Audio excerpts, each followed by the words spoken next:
Nagpur crime branch की unit 5 ने वाहन चोरी और घर चोरी के मामलों का पर्दाफाश करते हुए एक बड़ी कामयाबी हासिल की है। पुलिस से इस मामले में शातिर चोरों और चोरी की गाड़ियां खरीदने वाले एक खरीदार को गिरफ्तार किया है। आरोपियों के पास से 10 चोरी की मोटरसाइकिलें और घर चोरी का माल मिलाकर कुल 9,66,000 रुपए का माल बरामद किया गया है। पुलिस से मिली जानकारी के अनुसार क्राइम ब्रांच की टीम पेट्रोलिंग पर थी, तभी गुप्त सूचना के आधार पर पुलिस ने शहनवाज शाह और एक नाबालिग को संदिग्ध अवस्था में हिरासत में लिया। कड़ी पूछताछ में उन्होंने शहर के अलग अलग इलाकों से 10 दोपहिया वाहन चोरी करने की और घर चोरी की वारदात को अंजाम देने की बात कबूल की। आरोपियों ने चुराए गए वाहन तकिया लाल दीवान शाह मोमिनपुरा निवासी फैजान खान को बेचे थे, जिसके घर पर छापा मारकर पुलिस ने बिना नंबर प्लेट की गाड़ियां जब्त की। बरामद वाहनों में यशोधरा नगर, धनतोली, सीताबर्डी, कपिल नगर और कोराडी थाना क्षेत्र से चोरी की गई मोटरसाइकिलें शामिल है। आगे की कार्रवाई के लिए आरोपियों को यशोधरा नगर पुलिस के हवाले कर दिया गया है।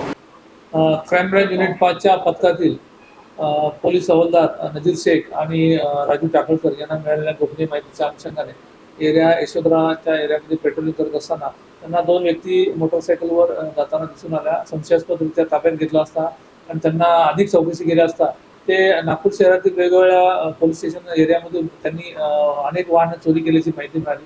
त्या अनुषंगाने त्यांच्याकडे अधिक कसून तपास केला असता नागपूर शहरामधील धनतोली पोलीस स्टेशन, त्याचबरोबर तहसील पोलीस स्टेशन, त्याचबरोबर कोराडी, कपिल नगर, यशोधरा नगर आणि पोलीस स्टेशन सीताबर्डी अशा मध्ये एकूण 10 मोटरसायकल त्यांनी चोरीची माहिती मिळाली आणि सदरचे वाहन आम्ही जप्त करण्यात आलेलं आहे। त्याचबरोबर अधिक चौकशी केली असता यांनी तहसील पोलीस स्टेशन मधील एक घरफोडी सुद्धा केल्याचे निष्पन्न झाले। त्यामध्ये घरफोडीमध्ये सोने चांदीचे दागिने आम्ही त्यांच्याकडून हस्तगत केलं आहे आणि 10 मोपेड गाड्या हस्तगत केलेल्या आहे। आणि यामध्ये जे मुख्य आरोपी होता शहनवाज शाह वल्द गुलजार शाह उम्र 19 वर्ष, राहणार बोरियापुरा पोलीस स्टेशन तहसील मोमिनपुरा। आणि यामध्ये 2 विधी संघर्षक असे बालक सुद्धा सामील आहेत जे या वाहनामध्ये वाहन चोरीसाठी प्रयत्न करत होते आणि ही चोरलेली वाहनं ज्या व्यक्तीमार्फतीने विकण्याचा प्रयत्न करत होते त्या व्यक्तीला नाव आहे फैजान खान वल्द विनायकुल्ला खान वय 25 वर्ष, राहणार तकिया दिवानशाह मोमिनपुरा पोलीस स्टेशन तहसील। याला सुद्धा आम्ही यामध्ये अटक केलेला आहे। चोरीची 10 मोटरसायकल वाहनं आणि सोने चांदीचे दागिने असे मिळून एकूण 9,66,000चा मुद्देमाल आम्ही हस्तगत केलेला आहे आणि यातील 2 आरोपींना पोलीस स्टेशनमध्ये कारवाई करता पाठवण्यात आलेलं आहे। 2 विधी संघर्षक बालक यांच्या पालकांना सूचनापत्र दिलेलं आहे।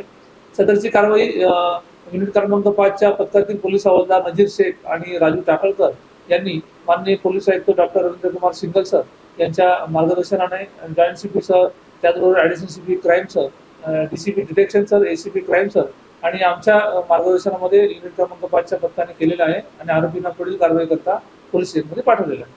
सर, आपल्या युनिटमधून लगातार अशा कारवाया समोर येत आहेत ज्यामध्ये आपण घर चोरी, वाहन चोरीच्या आरोपींना पकडता आणि त्याच्यावर कारवाई नेमकी सुरू आहे। तर तुमचं एक नेमकं आव्हान काय राहणार नागपूरवासियांना?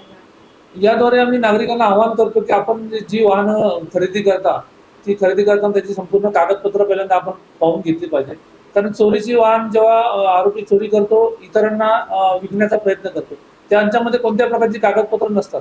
मग ज्याच्याकडे पूर्ण कागदपत्र, गाडीचे आरसी बुक, इन्शुरन्स किंवा त्याची ओनरशिप जोपर्यंत ची कागदपत्र तुमच्याकडे नाहीये तोपर्यंत आपण कोणते वाहन खरेदी करू नये।